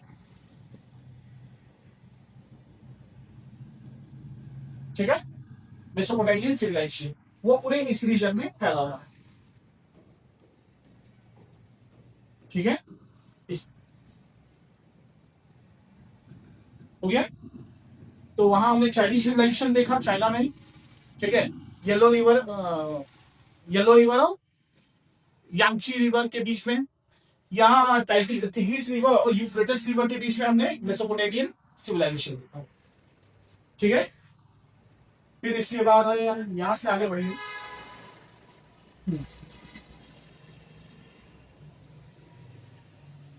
अच्छा यहाँ पे एक बार मिस हो गया, हाँ, इस पार्ट में है एनाटोलियन प्लेटू, एनाटोलियन प्लेटू, टर्की के इसी पार्ट में यहाँ एनाटोलियन प्लेटू। तो टर्की में क्या क्या नाम है, एक ऊपर कोरोगु माउंटेन, फिर उसके नीचे एनाटोलियन प्लेट्यू, उसके नीचे टॉरस माउंटेन, फिर हम थोड़े ईस्ट की तरफ जाएंगे तो लेक वॉन, और वहीं पास से दो बड़ी रिवर निकलती हैं। कौन सी? टिग्रिस रिवर, बगदाद से इसी के किनारे बसा हुआ है, और यूफ्रेटस रिवर। ठीक है, हो गई ये? हो गए? अब यहां से आगे बढ़े। ठीक है, नेक्स्ट आता है टर्की से अगर और नीचे गए तो टर्की से नीचे आता है सीरिया। सीरिया से थोड़े साउथ वेस्ट की तरफ आता है लेबनान, ये वाला, ये है लेबनान। ठीक है, और सीरिया, अच्छा लेबनान के नीचे आता है इजराइल। ठीक है, क्या आता है? इजराइल। ठीक है, ये इजराइल है। अच्छा, सीरिया और इजराइल के बीच में यहां पे है गोलन हाइट्स। क्या है? Golan Heights. ऐसा समझिए कि फ्रेश वाटर का इकलौता सोर्स यही इजराइल की, और इस रीजन में इस माउंटेन से फ्रेश वाटर रिवर निकलते हैं।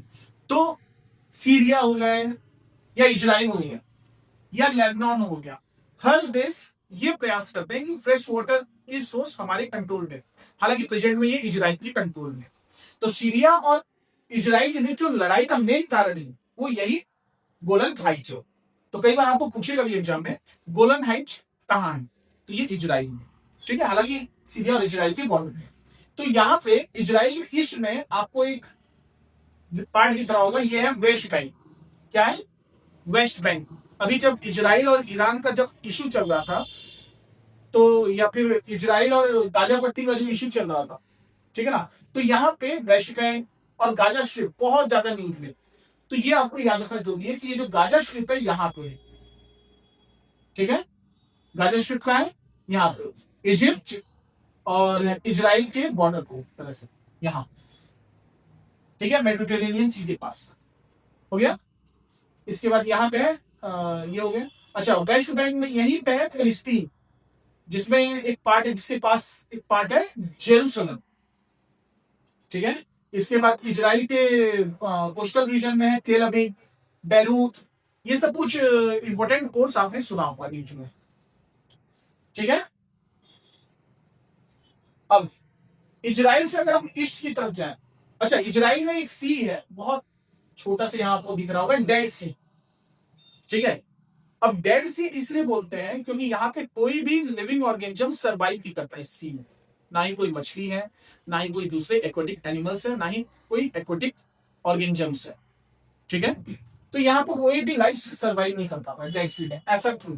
इसका मेन कारण क्या है? कम्युनिटी। ठीक है, इन सब के बारे में डिटेल हम बात करेंगे किसी दूसरे वीडियो में। ठीक है ना, तो डेट्स। इसके बाद आते हैं इजराइल के ईस्ट में। तो इजराइल के ईस्ट में जॉर्डन। इजराइल के ईस्ट में क्या है? ये है जॉर्डन। इजराइल के ईस्ट में क्या है? जॉर्डन। ठीक है, और जॉर्डन के और ईस्ट में हम जाएंगे तो यहां पे है इराक। ठीक है, इराक से और ईस्ट पढ़ेंगे यहाँ ईरान, ईरान से अफगानिस्तान, पाकिस्तान, इंडिया। ठीक है, तो अगर हम इजराइल से इंडिया जाएं तो Israel, Jordan, Iraq, Iran, Pakistan, sorry Afghanistan, Pakistan, India. ठीक है, यही तो जॉर्डन से अगर नीचे की तरफ आए तो ये आ जाएगा सऊदी अरब। ठीक है, सऊदी अरब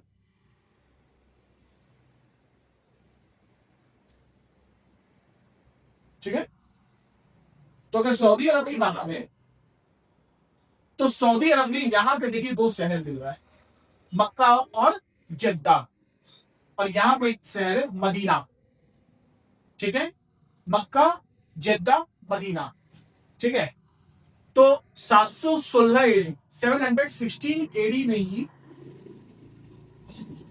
मोहम्मद पैगंबर मक्का से मदीना की यात्रा की है। मोहम्मद पैगंबर, ठीक है, मक्का से मदीना की यात्रा की है। ठीक है, इसी को हज यात्रा कहा जाता है। ठीक है, और जो भी मुस्लिम संप्रदाय के लोग हैं वो अपने जीवन में एक बार हज यात्रा जरूर करना चाहते हैं। ठीक है, फिर ये हो गया जद्दा। ठीक है, अब इस सऊदी अरब में हम ईस्ट में आए तो ये है क्या, रेड सी। तो मैं इसको थोड़ा छोटा कर दिया हूं ताकि ज्यादा बेहतर दिखे हो। ये हो गया, तो ऊपर था मेडिटेरेनियन सी, यहाँ ये हो गया मेडिटेरेनियन सी या मेडिटेरेनियन सी। ठीक है ना, भूमध्य सागर इसे बोलते हैं। अच्छा, यहाँ पे है डेड सी। तो यहाँ पे एक और क्वेश्चन पूछता है कि किस शैवाल की वजह से रेड सी लाल दिखता है। ठीक है, तो इसको अपनी जानकारी में लाइए अगर मालूम नहीं है तो। किस शैवाल की वजह से रेड सी लाल रंग का दिखता है। ठीक है, तो मेडिटेरेनियन सी के रेड सी।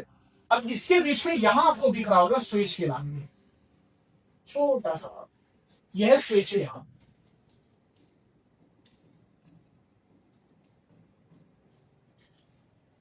आई थिंक 1-1.5 साल पहले कोई बहुत बड़ा कंटेनर शिप, 1-1.5 साल पहले कोई बहुत बड़ा कंटेनर शिप इसी स्वेज केनाल में फंस गया था और महीनों तक फंसा रहा, है ना, और इसलिए काफी न्यूज लिखा उसने। ठीक है, स्वेज केनाल। तो अगर मैं स्वेज केनाल को आपको बहुत सिंपल वे में समझाऊं तो ये अगर मान लीजिए स्वेज केनाल है तो स्वेज केनाल की यहाँ कोई यह port of Said, Said port, port Said, और यहाँ नीचे की तरफ है पोर्ट स्वेज, स्वेज पोर्ट। ठीक है, ये क्या है, स्वेज पोर्ट। तो ये स्वेज केनाल हुआ, स्वेज केनाल के यहाँ ऊपर में देखिए लिखा हुआ है पोर्ट सईद और यहाँ लिखा हुआ है पोर्ट स्वेज, लिखा नहीं है बट है यहाँ। ठीक है, तो कोई भी शिप मेडिटेरेनियन सी से कैसे आएगी, पोर्ट सईद होते हुए इस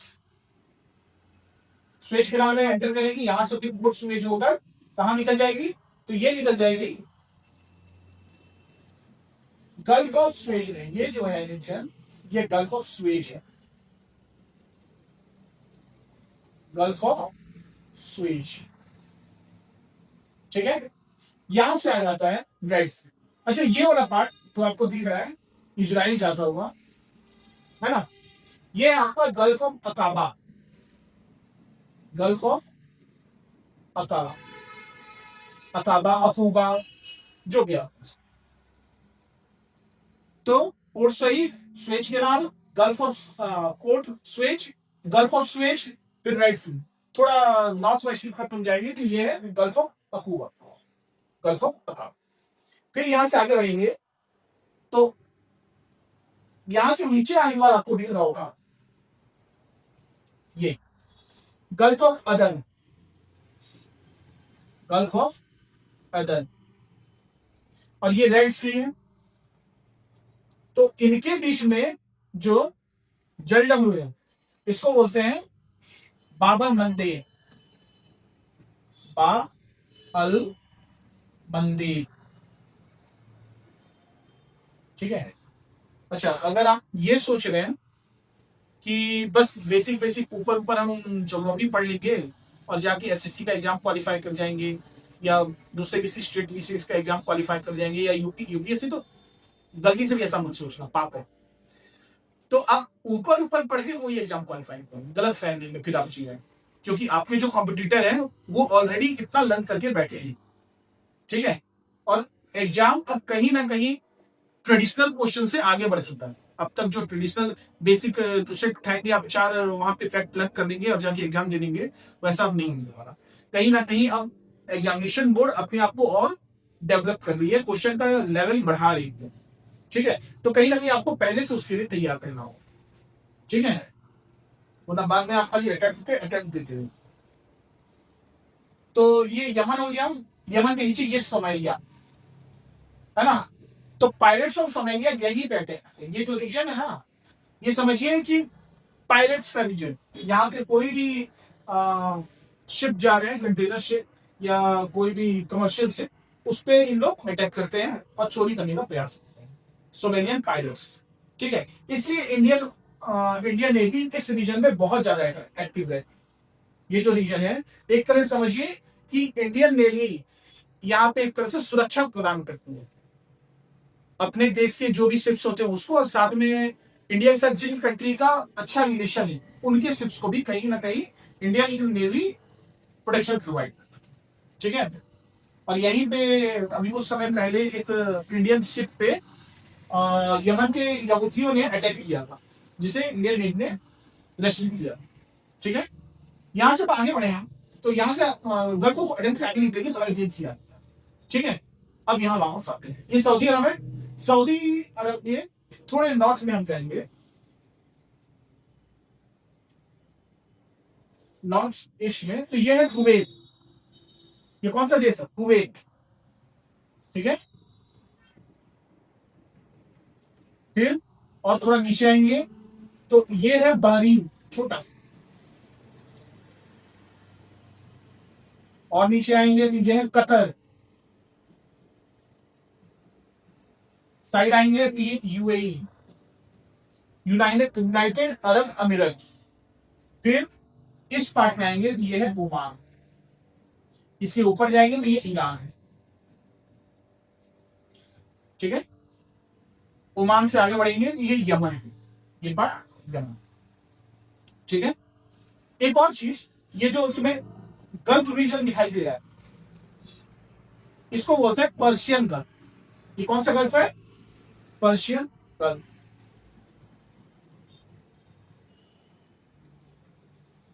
ये पर्शियन गल्फ, और ये हो गया गल्फ ऑफ ओमान, मतलब ये हो रहा है गल्फ ऑफ ओमान। ठीक है, तो इनके बीच में जो स्ट्रेट दिख रहा है ये वाला यू शेप, इसी को बोलते हैं straight of Hormuz. Straight of Hormuz. और वर्तमान में जो भी ईरान अमेरिका या ईरान इजराइल की भी जो भी प्रॉब्लम चल रही है, जो भी टेंशन चल रही है, और आज इंडिया या बाकी देश में जो भी ऑयल की थोड़ी क्राइसिस देखने को मिल रही है या एलपीजी की जो भी क्राइसिस देखने को मिल रही है, वो इसी का परिणाम। क्यों? क्योंकि स्ट्रेट ऑफ हॉर्मुज को ईरान ने पूरी तरह से ब्लॉक करके रखा, जहां से कोई भी ऑयल से या दूसरे कंटेनर पास नहीं कर। इस वजह से समझिए कि पूरे दुनिया में ऑयल की प्राइसेस बढ़ी हुई है। तो इसलिए ये बहुत ज्यादा इंपॉर्टेंट हो जाता है आपके एग्जाम के पॉइंट ऑफ व्यू से। Persian gulf, straight of Hormuz, gulf of Oman, वहां से आगे बढ़ जाएंगे तो अरबियन ओशन। ठीक है, आगे बढ़िए वापस से। ये लास्ट आया आपका ईरान। तो सऊदी अरब के ऊपर चल जाएंगे तो ईरान, यहाँ ऑलरेडी हमने डिस्कस कर लिया है कि टिग्रिस रिवर और यूफ्रेटिस रिवर। ठीक है ना। अच्छा, एक और चीज यहाँ पे जाननी जो भी आपको के लिए, ये जो रीजन दिख रहा है ये है सिनाई पेनिनसुला। सिनाई पेनिनसुला। ठीक है, सिनाई पेनिनसुला। ठीक है, पेनिनसुला की देखिए नीचे रेड सी, और थोड़े साउथ ईस्ट की तरफ आपका गल्फ ऑफ अतावा, और साउथ वेस्ट की तरफ आपका आ जाता है गल्फ ऑफ सुएजी। तो ये आपका हो गया सिनाई पेनिनसुला। ठीक है, इसके बाद अगर यहां से हम आगे बढ़े तो यहां से एक और आ जाता है आपका, हाँ, यहां पे एक और रीजन है फर्टाइल क्रिस्टाइन फ्लोर। अब ये रीजन को ध्यान से,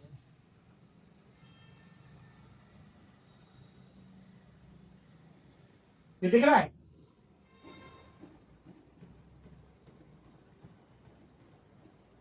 ये दिख रहा है। अगर आप ध्यान से देखेंगे तो वो इस तरह का क्रिस्टाइन का शेप है। अगर इसको ऑब्जर्व करेंगे ध्यान से तो ये क्रिस्टाइन शेप है, चंद्रमा के आकार। तो इसीलिए इसका नाम पड़ा है, इसको कहा जाता है फर्टाइल क्रिस्टाइन।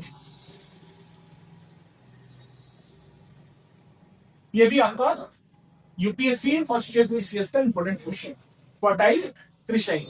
और ये जो फर्टाइल क्रिसेंट है, एक्चुअली यही फर्टाइल क्रिसेंट आपका मेसोपोटामियन सिविलाइजेशन से जुड़ा हुआ है। ठीक है, आप जब वर्ल्ड हिस्ट्री पढ़ेंगे और वहां पे मेसोपोटामियन सिविलाइजेशन पढ़ेंगे तो वहां पे ये फर्टाइल क्रिसेंट आपको देखने को मिलेगा। ठीक है,